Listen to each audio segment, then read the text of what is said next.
welcome back to my channel. In today's video, I will be discussing my pregnancy during the pandemic. So, yeah. So basically, let's just jump into it. So, I got pregnant, I believe, the end of October, beginning of November of 2019. That's when I was dating Papa's dad. At the time, me and him split. But here's the thing. We split way before I even knew I was pregnant. I really didn't think much of it, Thanksgiving has passed. I could eat, but it was just something about December that just threw me off. So December come, me and his dad messed around again or whatever, but that didn't change anything because according to them, I was already pregnant. So mid-December, late December, kind of towards near Christmas, that area, like a week before Christmas, I start getting these massive, brutal headaches, y'all. When I say massive, brutal, I mean massive, brutal headaches. Like, it hurt to go to work, to read, to look at TV. I was just so sensitive to light. Like, everything was just crazy. Even when I'll get up, I feel lightheaded and feel like I have to, throw up or whatever. So I mostly spent my time not even laying in my bed, but so much laying on the couch or whatnot. So yeah, that's what I did. I spent most of my time on the couch. And then Christmas passed. I was kind of back to normal, kind of myself or whatever. So at the time, me and his dad was at two different completely places in our life. So I was working two jobs and he had his situations going on or whatever. Long story short. So working two jobs, I work one during the day and one at night. And I'll just sleep before it's time for me to go to my first job. So I'm working my second job, and when it was time to get off, this is about 11 something. I was walking with my friend. She was walking with me because at the time I did not have a car. I was riding a bus before the pandemic, where you have to go through all these procedures just to ride a bus. This was before they started making us wear masks and all this stuff. So I told her, I was like, I don't feel good. I'm hurting. My bad. I was like, I'm hurting more than usual. She was like, what you mean? I'm like, I'm really hurting. Like, my back and my feet is really killing me. So I get home and I just sleep it off. So my homegirl that I work with at my first job, I don't know where we was going, but somehow we ended up at a store. So this was like around January 15th, 16th. I took this test. Yeah, I had took it when I got off work. Off my second job when I got off work. Because I already had it at the house.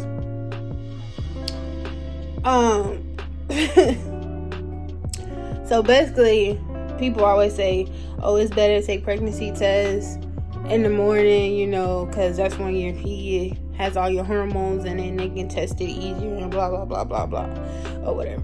So basically, I took it that night. When it came out positive, y'all, I was like, I know you fucking lying. I know you fucking lying. So I just broke down in tears. When I tell you, I was fucking crying. I wasn't crying because I didn't want the pregnancy.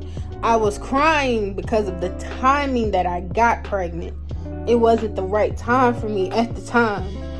And so I called my mom. She on the other phone. And she eating, y'all. I'm in damn tears. And she eating. I already told you that.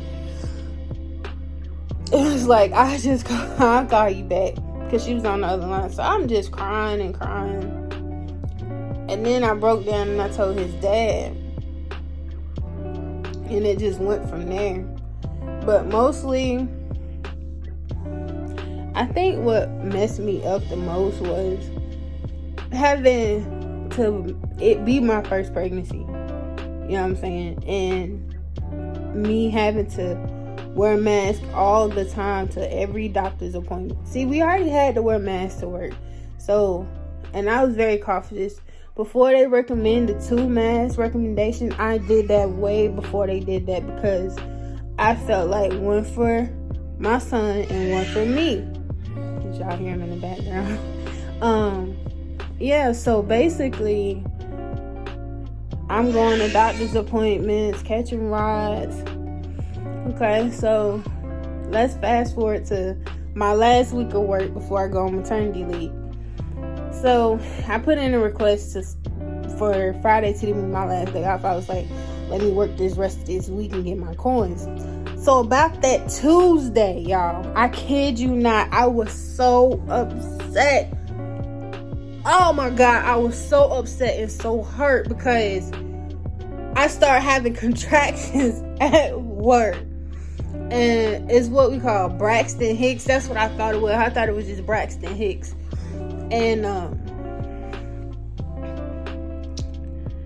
it wasn't Braxton Hicks, y'all. It was contractions. But the thing about it is, he still didn't come. I was just having contractions.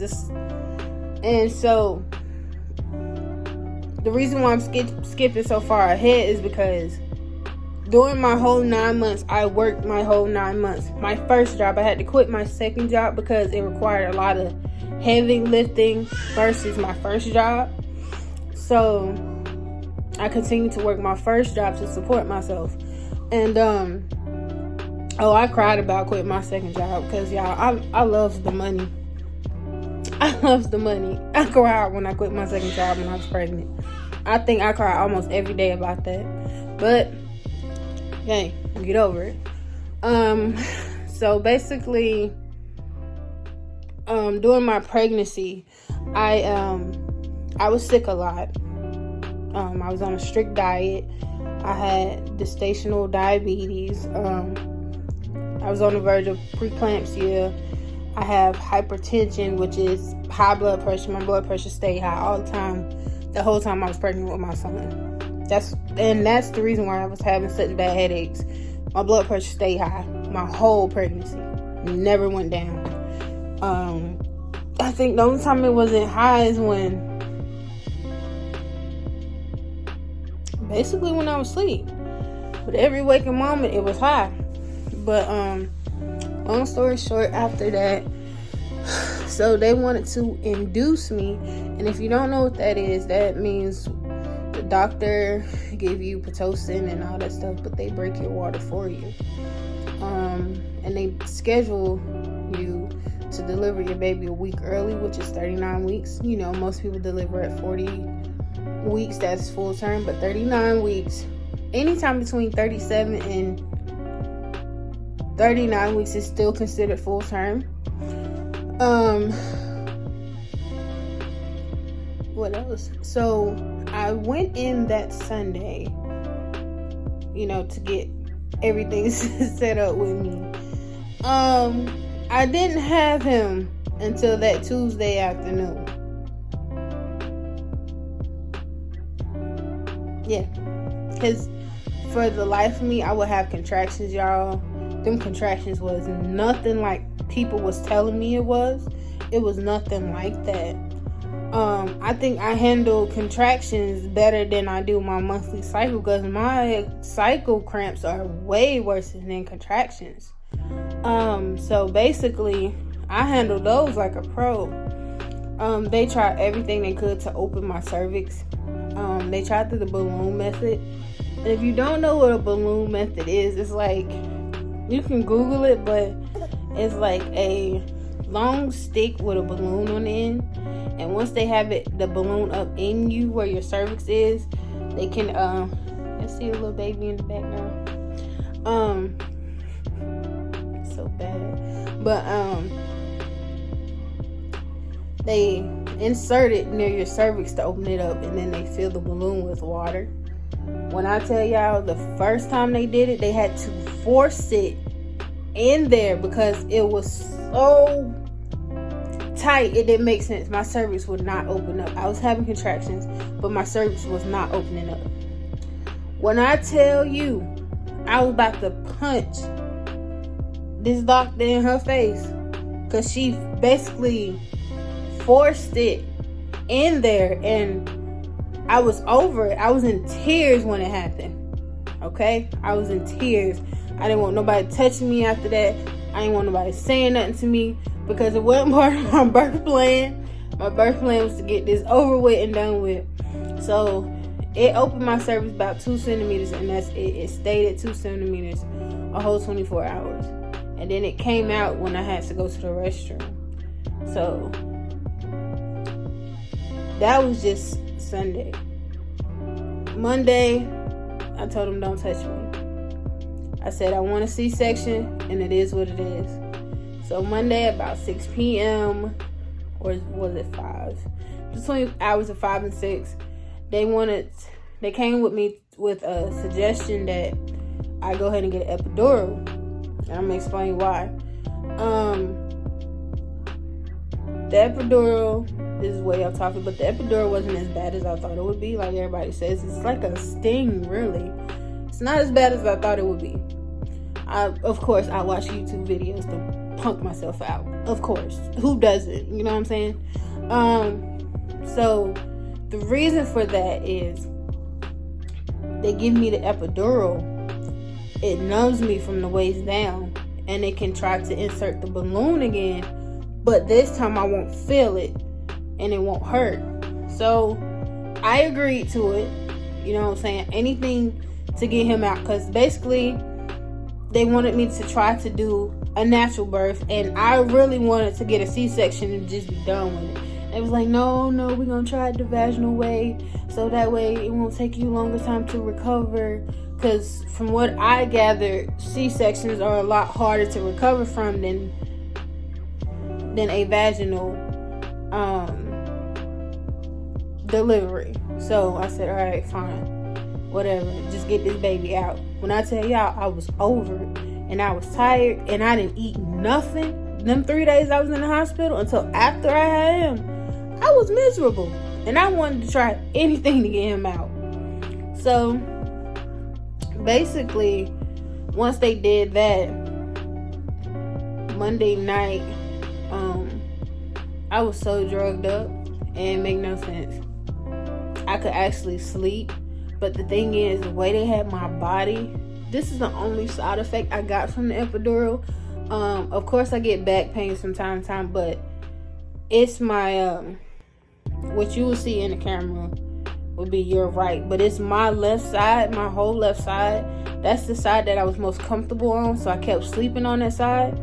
And with all that body mass on one side, it makes my body numb. So the aftermath of that, every time I sleep on this side, my whole body just get numb on this side all the time. Like, it can't be fixed. So basically, they did that. So about 10:30, 10:40, my water broke.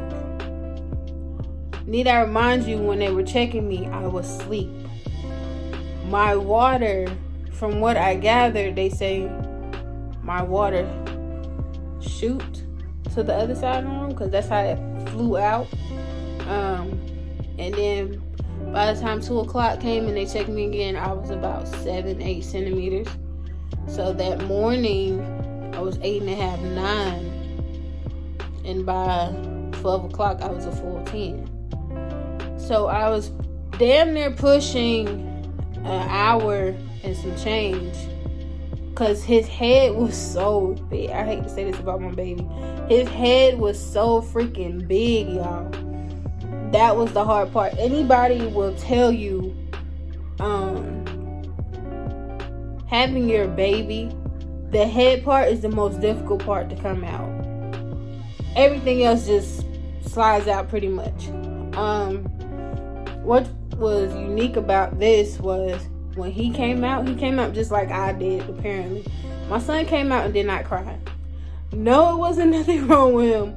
No, his lungs and everything was fine. They was developed. He just did not come out crying. He just came out looking around. It's not until they had to clean him off and stuff is when he started crying, because of course he want mommy. But yeah, nobody warns you about, I mean, I ain't never seen that much blood in my life.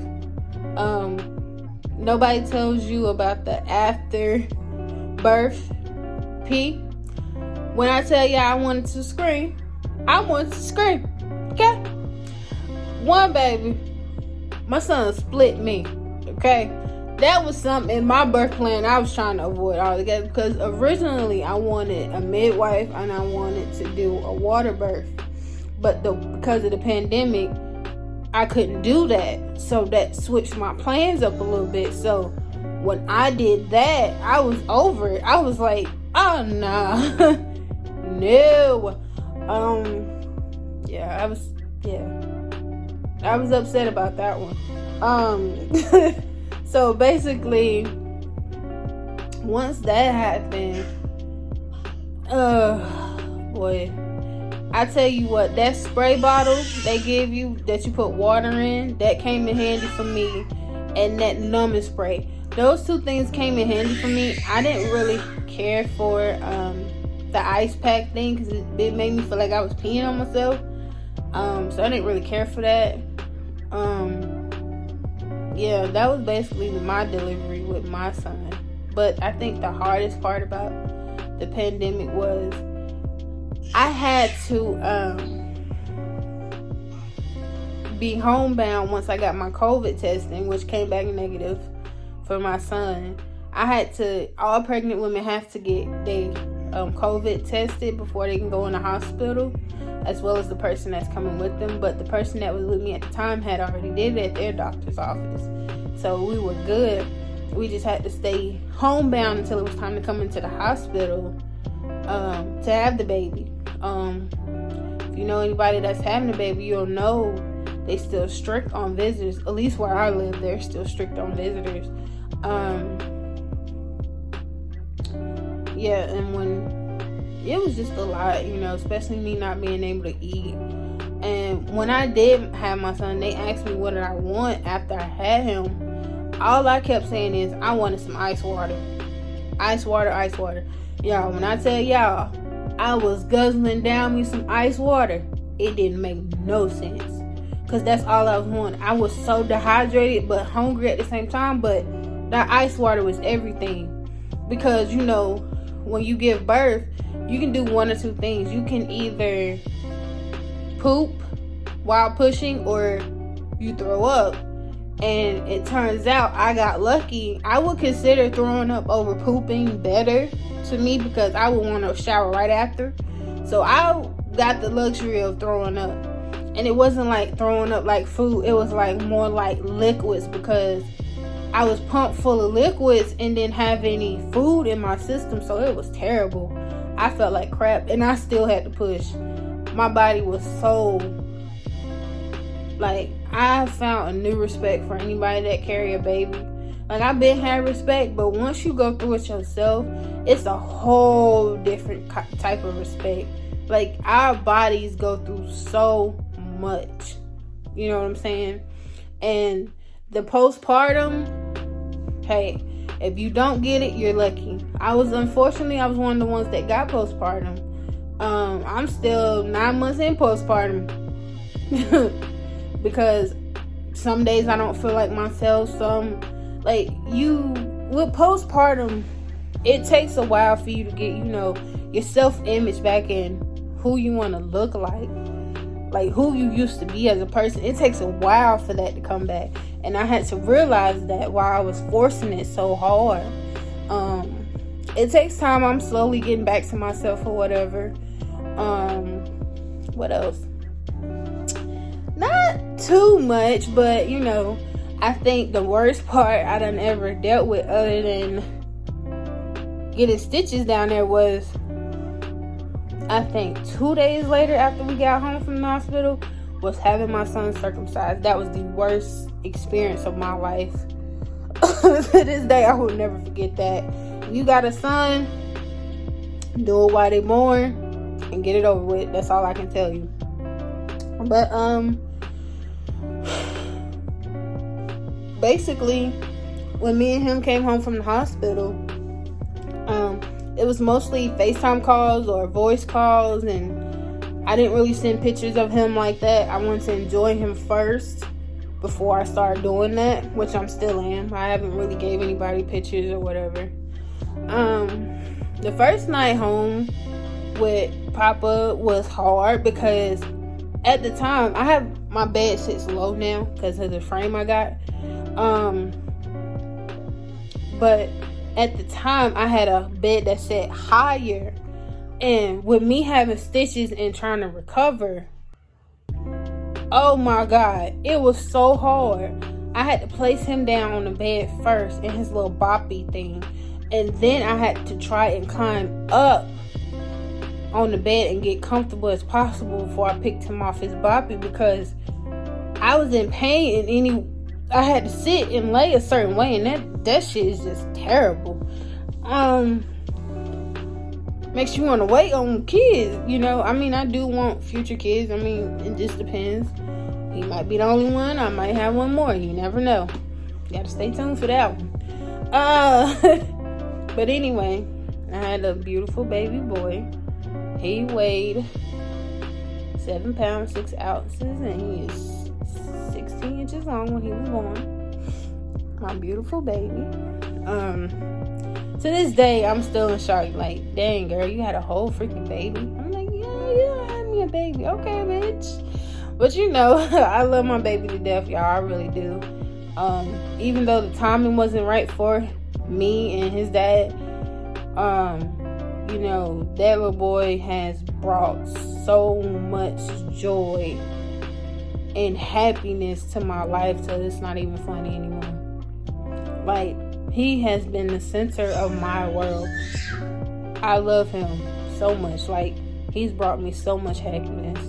I'm not saying go out here and get pregnant and have a baby to feel love, but what I'm saying is, when you have a son,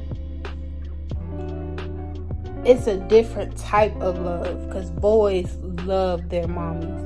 My baby loves mommy to death. I mean, follow me in every which way room. I know babies do that, but this baby be on my every ankle. I'm telling you. But other than that, y'all, I think I'm gonna wrap up this video. I hope you guys enjoy. Again, if you have any questions, just hit me on my social medias, which will be at the end of this video. Like I said before, sending out peace and blessings and positive energy and vibes your way. And if you are pregnant during this pandemic, sending out extra prayers to you, because, you know, it's not easy not having all your family at the hospital and around you during this time, especially when you need them the most. But yeah, guys, I'll catch y'all in my next video. Bye.